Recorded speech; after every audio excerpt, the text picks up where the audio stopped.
이런 말이 있습니다. 맹모 삼천지교라는 말이 있죠. 바로 맹자의 어머니가 이 3번씩 이사를 하면서 아들을 가르친 교훈이란 말이죠. 처음에는 어디로 갔죠? 이 공동묘지로 갔습니다. 그랬더니 이 아들이 아이고 매일 공만 하는 거죠. 그래서 이제 시장으로 옮겨갔습니다. 그때는 뭐 했습니까? 이 골라 이 장사, 이 흉내를 내는 거죠. 결국은 마지막으로 이 서당 근처로 갔습니다. 그랬더니 이 아들이 이 글을 읽기 시작했다라는 이야기가 있지요. 여러분, 이것을 통해서 우리는 무엇을 알 수 있습니까? 바로 사람은 이 환경에 영향을 받는다라는 거예요. 그래서 환경만큼 참 중요한 것은 없습니다. 바꿔서 말해서 나를 바꾸기 위해서는 그 환경을 바꾸라는 말이죠. 여러분에게는 이 하나님을 만날 수 있는 그런 환경이 있습니까? 내가 기도할 수 있고 말씀을 묵상할 수 있는 그 환경과 그 시간과 조건을 만들어가고 있습니까? 우리 인생을, 우리의 삶의 자리를 한번 점검해 봤으면 좋겠습니다.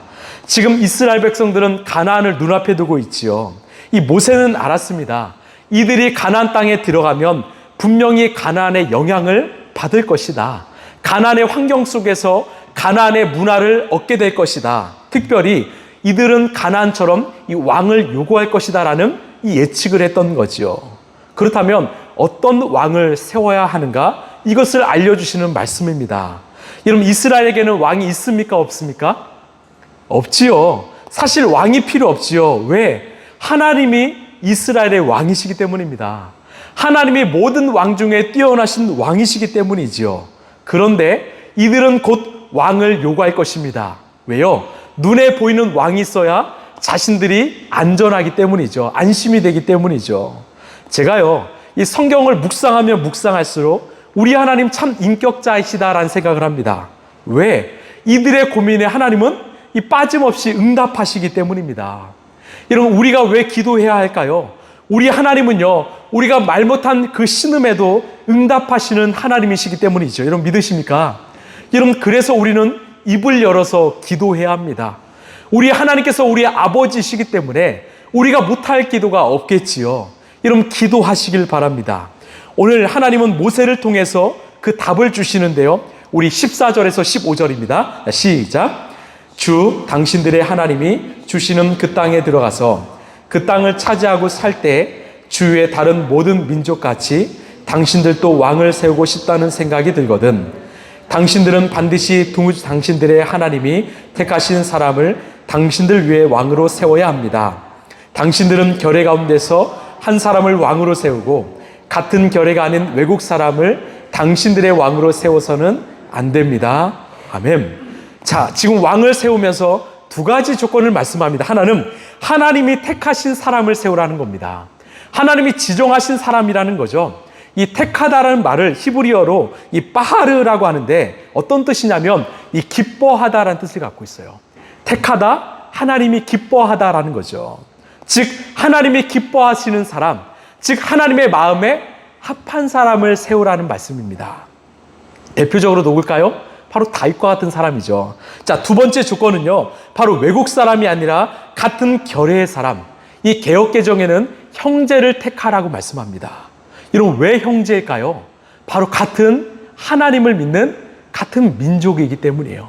하나님을 섬기고 하나님의 뜻을 따르는 이스라엘 민족이기 때문이죠. 여러분, 여기에는 깊은 뜻이 있습니다.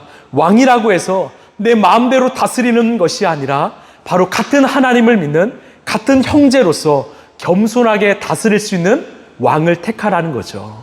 하나님을 믿고 따를 때 하나님의 뜻하신 통치대로 이 땅을, 이 민족을 통치할 수 있기 때문입니다. 그래서 같은 민족 안에서 선택하라고 말씀합니다. 여러분, 지금 하나님이 세우려는 그 왕의 특징이 무엇일까요? 바로 하나님이 기뻐하는 자, 즉 하나님의 사랑이죠. 또한 같은 결의 사람, 이웃 사랑이죠. 여러분, 언제나 하나님의 기준은요, 따라합시다. 하나님 사랑, 이웃 사랑. 여러분, 이거라는 거예요. 성경을 압축하면요, 하나님 사랑과 이웃 사랑이죠. 10계명이요, 1계명에서 4계명까지 하나님의 사랑이고 5계명부터 마지막 10계명까지는 바로 이웃 사랑이라는 거죠. 이것이 바로 우리의 신앙의 목적이요, 완성이길 바랍니다. 이런 우리는요, 하나님께서 이 시대를 위해서 택하신 왕 같은 제사장이죠. 여러분 믿으십니까? 이런 하나님은 어떤 사람을 쓰십니까? 바로 하나님을 사랑하고 이웃을 사랑하는 사람을 쓰십니다. 이런 우리 자신을 한번 돌아보길 원해요. 내가 하나님을 사랑하고 있는가? 하나님을 사랑하는 것처럼 내가 이웃을 사랑하고 있는가? 그런 조건에 합당한 저와 여러분 되길 간절히 소망합니다. 이 계속 조건이 이루어지는데 우리 16절입니다. 시작. 왕이라 해도 군마를 많이 가지려고 해서는 안 되며 군마를 많이 얻으려고 그 백성을 이집트로 보내서도 안 됩니다. 이는 주님께서 다시는 당신들이 그 길로 되돌아가지 못한다고 말씀하셨기 때문입니다. 아멘. 자, 왕을 세우면요, 여러분 그 왕이 어떤 마음을 가질까요? 나 왕이 됐어. 나 이제 행복해. 이럴까요? 아니죠. 왕은요, 그 책임감 때문에 두려움이 있습니다. 불안이 있지요. 리더는 늘 그 책임 때문에 두려움과 걱정들이 찾아오지요.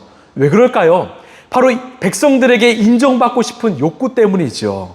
그래서 때로는 왕은 무리하게라도 이 병력을 늘리고 싶은 이 욕심이 생긴다란 말입니다. 그래서 군마를 얻기 위해서 이 16절은 예전에 너희들이 살던 그 이집트에 가서 도움을 요청할 수 있다라고 말합니다. 그런데 주님은 뭐라고 말씀하십니까? 이집트로, 애굽으로 너 돌아가지 마라. 그러면 안 된다라는 겁니다. 이 말씀을 대표적으로 보여주신 사건이 바로 홍해 사건이죠. 여러분 사도 바울은요, 이 홍해 사건을 고린도전서 10장에서 이 거대한 이 물세례 현장이라고 표현합니다. 저는요, 이 표현이 참 좋습니다. 우리 고린도전서 10장 1절 2절입니다. 시작. 형제자매 여러분, 여러분이 이 사실을 알기를 바랍니다. 우리 조상들은 모두 구름의 보호 아래에 있었고 바다 가운데를 지나갔습니다.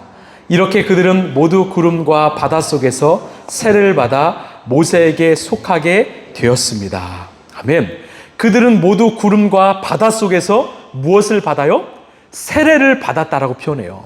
여러분 이 장면을 한번 상상해 볼까요? 왜 홍해 사건이 거대한 물세례 현장입니까? 이 홍해가 갈라지고 이 백성들이 그 사이를 걸어갑니다. 이것은 바로 이 물에 들어가는 행위죠. 어떤 의미일까요? 내가 죽는다라는 거죠. 나는 죽는다라는 거죠. 그리고 이 백성들이 그 물을 다 통과한 다음에 그 갈라졌던 홍해는 다시 합쳐졌습니다. 이것은 물에서 나온 행위죠. 어떤 뜻입니까? 바로 예수로 살겠다라는 거죠. 즉 홍해를 건너갈 때는 나는 죽었습니다. 홍해를 나올 때는 내가 하나님으로 살겠습니다. 이 고백이 바로 홍해 사건이고 이것은 거대한 이 물세례 현장이라는 것입니다. 여러분 이스라엘 백성들이 홍해에서 나오는 순간 무엇이 사라졌습니까? 바로 길이 사라졌지요. 어떤 길이요? 이 이집트로 다시 돌아갈 길이 사라졌습니다. 무슨 말입니까? 이제는 옛사람을 벗어버리고 너희들 새 사람이 되라는 거예요. 너희들 옛길은 다 벗어버리고 끊어버리고 새 길을 걸어가라는 말씀입니다. 그래서 하나님은 이집트로 다시는 돌아가지 말라고 말씀하세요. 왜? 다시 너희들이 옛사람으로 돌아갈 수 있다라는 거죠. 여러분, 우리는 예수님을 믿음으로 새 사람이 되었음을 여러분 믿으십니까? 여러분, 우리가 새 사람이 되었다라는 것은 바로 새로운 방식, 새 길을 걷는 존재가 되었다는 말입니다. 예수님과 함께 예수의 길, 믿음의 길, 새 길, 십자가의 길을 걸으시길 간절히 소망합니다. 여러분, 그래서 하나님은 이 백성들이 이집트로 예전으로 돌아가지 말라고 말씀합니다. 또 하나요, 이 군마를 많이 얻지 말라고 하십니다. 왜 그럴까요? 자, 여호수아서를 보면 이 하나님께서 이 전쟁을 이기고 얻은 전리품 중에 그 적의 말을 버리고 또한 병거를 불태우라고 말씀합니다. 우리 여호수아 11장 6절입니다. 시작. 그때 주님께서 여호수아에게 말씀하셨다. 그들 앞에서 두려워하지 말아라. 내일 이맘때에 내가 그들을 이스라엘 앞에서 다 죽이겠다. 너는 그들의 말 뒷발에 힘줄을 끊고 그들의 병거를 불태워라. 아멘. 주님께서 그 말의 뒷발에 힘줄을 끊어버리고 병거를 불태우라고 말씀합니다. 여러분 이것은 이 리더로서 정말로 쉽지 않은 결정입니다. 왜요? 이스라엘은 늘 전쟁 중이잖아요. 언제든지 적들이 침투할 수 있는 이런 전쟁 중이거든요. 이 말과 병거는 그 전쟁에 큰 도움이 됩니다. 이것을 없앤다? 세상의 방식과 상식으로는 참 어리석은 행동이죠. 그런데 여러분, 이스라엘의 진정한 왕은 누구십니까? 이 전쟁의 승패는 누구에게 달려 있습니까? 바로 하나님이라는 거예요. 즉, 말과 병거를 의지하지 말고 이 전쟁의 주인이시오 승리자이신 하나님을 의지하라는 것입니다. 여러분, 아멘이십니까? 여러분, 지금 하나님을 의지하고 있습니까? 여러분의 기도 제목은 무엇입니까? 하나님만이 하셔야 될 일들이 있지요. 하나님의 손만이 드러날 일들이 있지요. 이런 하나님을 의지하시길 바랍니다. 하나님만을 붙잡으시길 바랍니다. 여러분, 때로는요, 우리가 정말 힘들어서 눈앞의 것들을 의지할 때가 있습니다. 돈이요, 명예요, 사람이요, 권력이요, 당장 내가 붙잡고 의지하고 싶은 것들이 있지요. 여러분, 그때마다 기억하십시오. 이 상황은, 이 전쟁은 하나님께 속한 것이다. 이 모든 것의 주인은 하나님이시고 하나님이 책임지신다. 하나님이 우리의 알파요 오메가이시다. 하나님이 내 인생의 답이시다. 하나님이 내 인생의 목자이시다. 여러분, 이것을 잊지 마시길 바랍니다. 여러분, 기억하시길 바랍니다. 왜? 우리는 하나님이 사랑하는 하나님의 자녀이기 때문이죠. 여러분, 그래서 우리는 날마다 나는 죽고 예수로 살길 바랍니다. 내가 죽어야 예수님을 의지할 수 있지요. 날마다 예수님을 의지하는 주님의 자녀가 되시길 간절히 소망합니다. 이런 하나님은요, 계속해서 이스라엘 백성들을 훈련시키십니다. 왜? 이런 훈련이 되지 않으면 가나안이든 어디에든지 하나님을 의지하지 않고 자꾸만 세상을 사랑하고 자꾸만 세상을 의지하기 때문이죠. 지금 이 파리에서는 한창 이 올림픽이 진행되고 있습니다. 이 올림픽에 출전하는 선수들은요, 이 2주간을 위해서 특별히 자신의 종목은 며칠 만에 끝나죠. 이것을 위해서 무려 4년 동안 구슬땀을 흘리면서 훈련을 합니다. 어떤 훈련입니까? 이 같은 동작을 수없이 반복하는 거죠. 계속 반복하는 거죠. 왜? 중요한 순간에 무의식적으로 그 동작이 나오기 위해서 100번이고 수백 번이고 수만 번이고 반복하는 거죠. 여러분, 이것이 훈련입니다. 그래서 훈련은요, 고되죠. 힘들죠. 답답하기도 하죠. 그런데 그 훈련의 양을 통과하는 그 순간 나도 모르게 내가 성장하는 것이죠. 여러분, 우리가 이 자리에 나와서 예배하는 것이요, 바로 훈련입니다. 어떤 훈련이요? 하나님 앞에서 내가 엎드리는 훈련입니다. 우리가 이 자리에 그냥 앉아있지만, 여러분, 그냥 앉아있는 거 아니지요. 그냥 말씀을 듣는 거 아니지요. 우리가 마음으로 주님 앞에서 엎드리고 경청하고 순종하고 그 말씀 앞에서 내가 죽는 시간이죠. 여러분, 이것이 훈련의 시간입니다. 이 시간을 반복해야 우리는 언제든지 어떤 상황이든지 주님의 뜻에, 주의 말씀에 순종할 수 있기 때문이죠. 여러분, 하나님을 의지하십시오. 하나님은 때로는 우리를 훈련시키십니다. 자꾸만 훈련시키십니다. 왜? 우리의 인생을 통해서 하나님의 뜻을 이루시기 위해서요. 여러분, 하나님을 의지하시고 답이신 하나님만을 붙잡는 저와 여러분 되길 소망합니다. 자, 우리 17절 말씀입니다. 시작.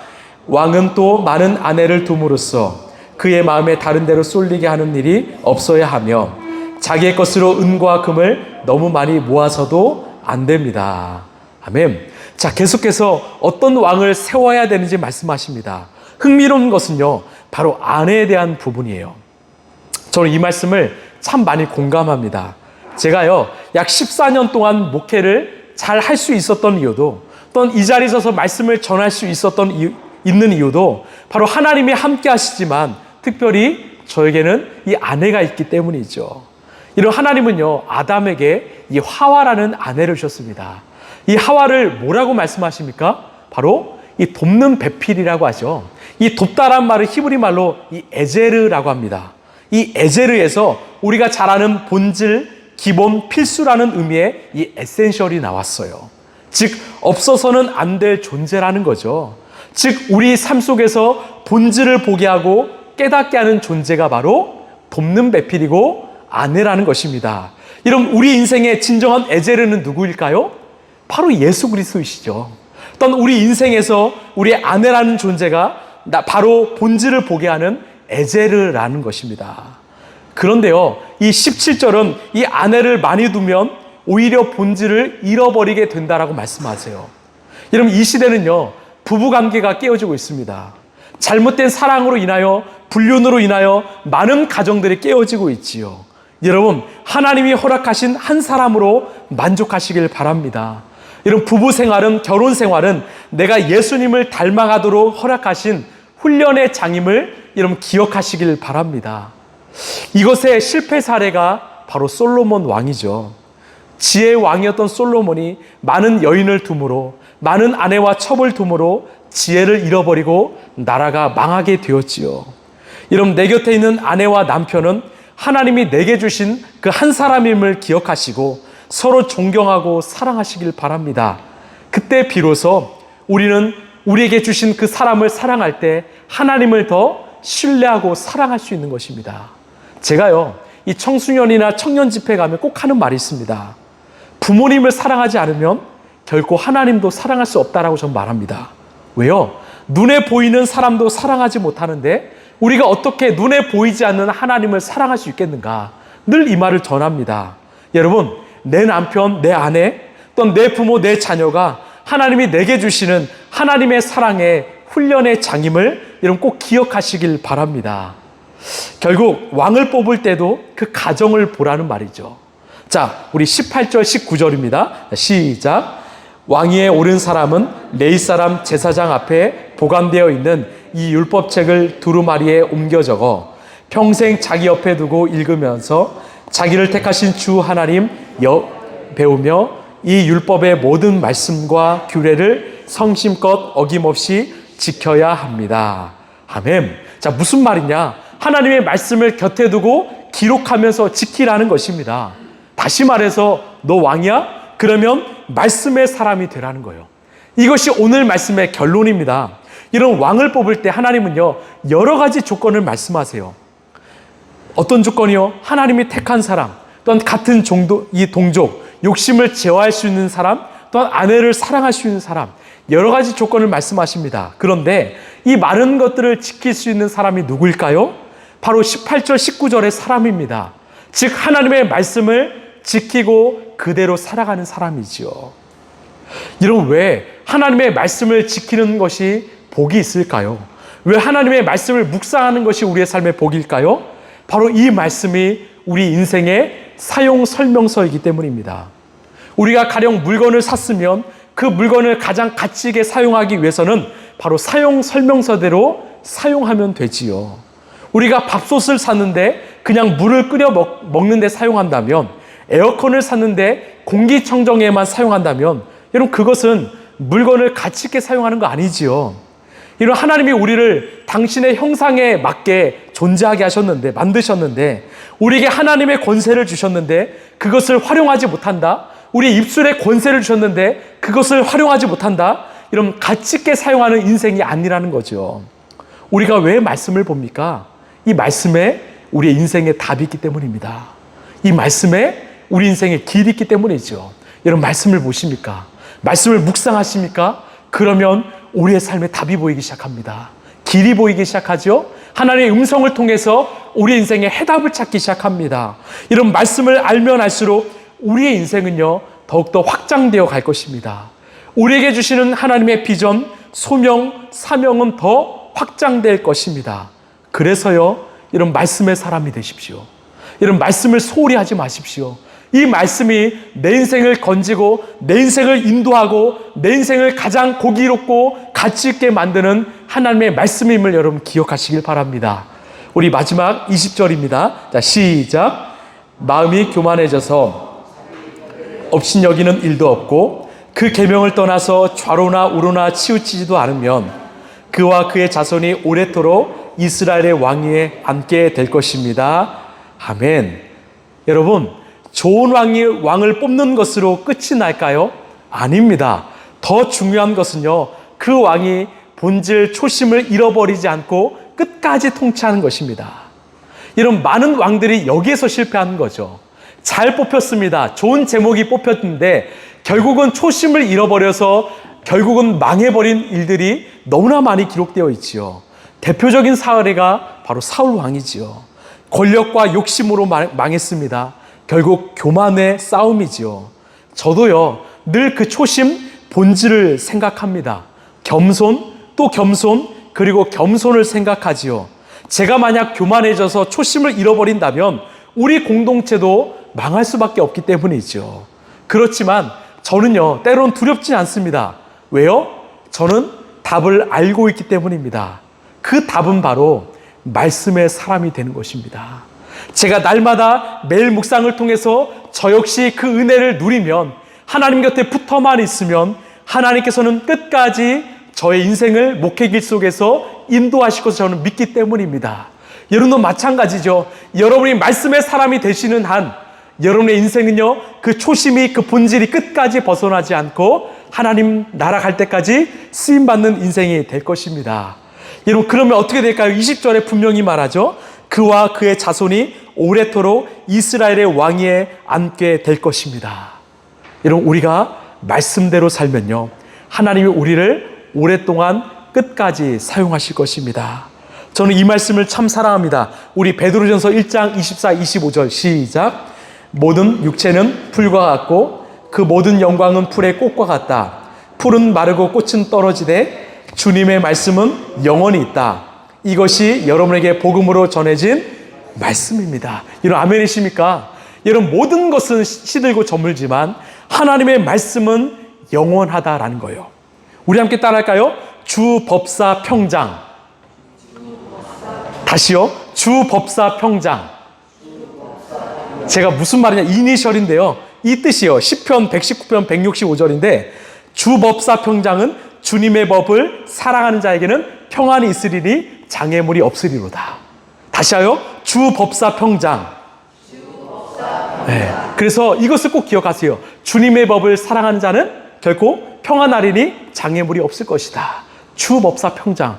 여러분, 힘든 일이 찾아올 때마다 외우십시오. 주 법사 평장. 하나님의 법, 말씀을 사랑하는 자는 늘 평안할 것이니 장애물이 없으리로다. 여러분, 그래서 우리는 말씀의 사람이 되어야 합니다. 하나님의 사용하시는 사람은 말씀의 사람입니다. 말씀을 좀 마무리하겠습니다. 우리가 잘 아는 이 링컨이란 대통령이 이런 말을 했습니다.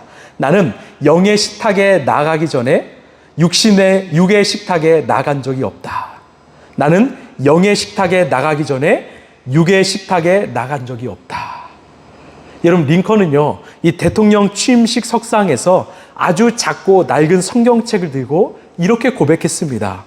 이 낡은 성경책은 바로 어머님이 저에게 물려준 성경책입니다. 저는 이 성경책으로 말미암아 대통령이 되어 이 자리에 서게 되었습니다. 저는 이 말씀대로 이 나라를 통치할 것입니다. 여러분, 이처럼 링컨이란 대통령은요, 이 말씀을 참 사랑했던 대통령이지요. 그 삶이 무엇을 말합니까? 많은 그리스도인들이요, 세상의 즐거움, 세상의 양식이 아니라 하나님의 양식으로 살아야 승리한다라는 거예요. 여러분, 믿으십니까? 여러분, 말씀을 가까이 하십시오. 여러분, 주, 법, 사, 평장, 주님의 법, 말씀을 사랑하는 사람은요, 평안할 것이니 장애물이 없다고 말씀합니다. 여러분, 이것을 믿으십시오. 여러분, 이것을 받으십시오. 이것을 내 삶의 나침반으로 새기십시오. 그래서 말씀을 통해서 하나님의 평안과 하나님의 그 장애물을 없애주시는 그 놀라운 은혜를 누리시길 소망합니다. 저는 믿습니다. 하나님은 이 시대에도 한 사람을 준비시키십니다. 여러분, 나이가 문제가 아니죠. 우리의 조건과 능력이 문제가 아닙니다. 바로 말씀의 사람입니다. 순종의 사람이죠. 믿음의 사람이죠. 이것을 내 머리로만 아는 신앙이 아니라 내 마음으로, 내 삶으로 결단하는 그런 믿음의 자녀들 되시는 저와 여러분 되길 간절히 소망합니다.